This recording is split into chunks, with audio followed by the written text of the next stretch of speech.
Hanno la voce volitiva, hanno modi bruschi, detestano le belle maniere, quasi si vergognano a dire grazie.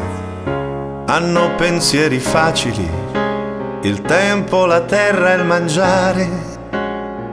Hanno passioni antiche, la caccia, il vino, le donne. Quando bevono sono lavandini stappati, quando cantan si vogliono squarciare la gola. La caccia è striminzita, ma le loro donne. La caccia è striminzita, ma le loro donne sono fiori di montagna, sono fiori di montagna. Sono come gli alpini, sono tutti alpini, sono forti e non hanno paura di nessuno. Hanno membra scolpite nel bronzo, le spalle sfidano il quintale e i lineamenti del viso sono tagliati con l'accetta. Non amano la poesia, non la capiscono e con questo foglio si accenderebbero una sigaretta. Non morirebbero per un ideale,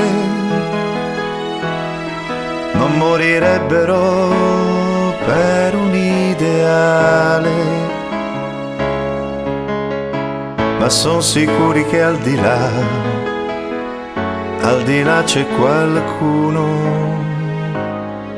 I loro sfaghi sono elementari, il loro modo di vivere è terra a terra, ma son sereni come querce a prova di bufera. Son lavoratori proverbiali, passano tutti i giorni di tutta una vita sotto il giogo del lavoro, come i buoi pazienti, e mai un lamento, mai un gesto di ribellione. Non hanno lo stinco del santo e quando bestemmiano non temono neppure il loro Dio,